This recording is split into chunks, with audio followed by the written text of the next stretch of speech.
Nehemiah chapter 2.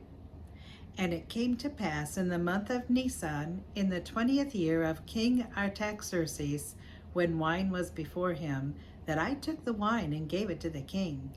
Now I had never been sad in his presence before.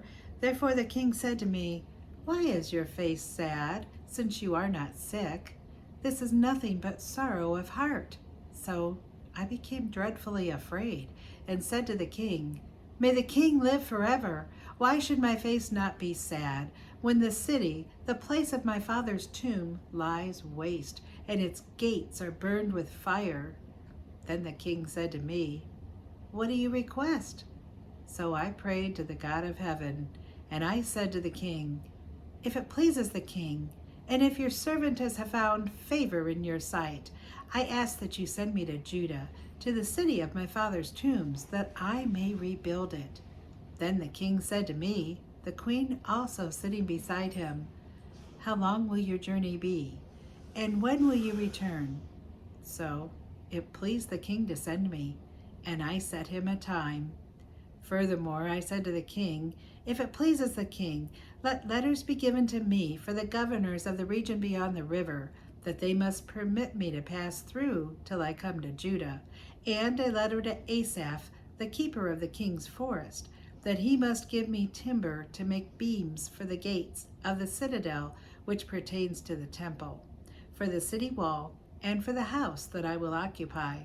And the king granted them to me according to the good hand of my God upon me.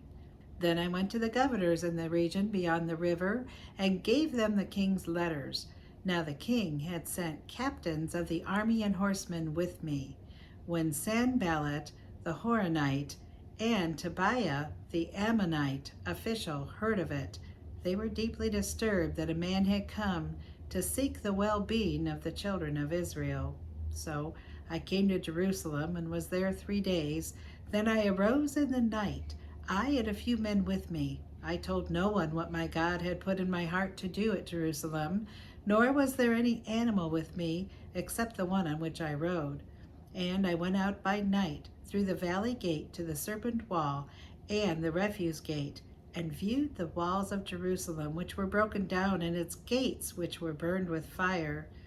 Then I went on the fountain gate and to the king's pool, but there was no room for the animal under me to pass. So I went up in the night by the valley and viewed the wall. Then I turned back and entered by the valley gate, and so returned. And the officials did not know where I had gone or what I had done. I had not yet told the Jews, the priests, the nobles, the officials, or the others who did the work.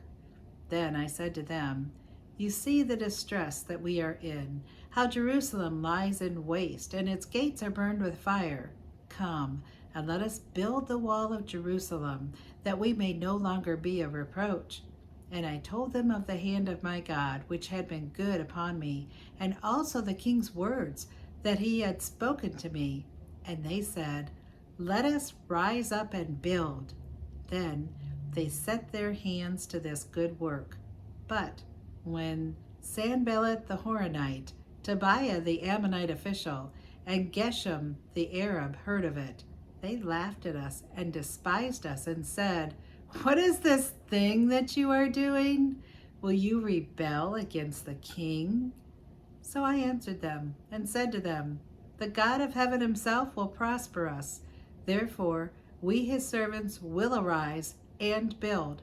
But you have no heritage or right or memorial in Jerusalem." God, thank you for the book of Nehemiah.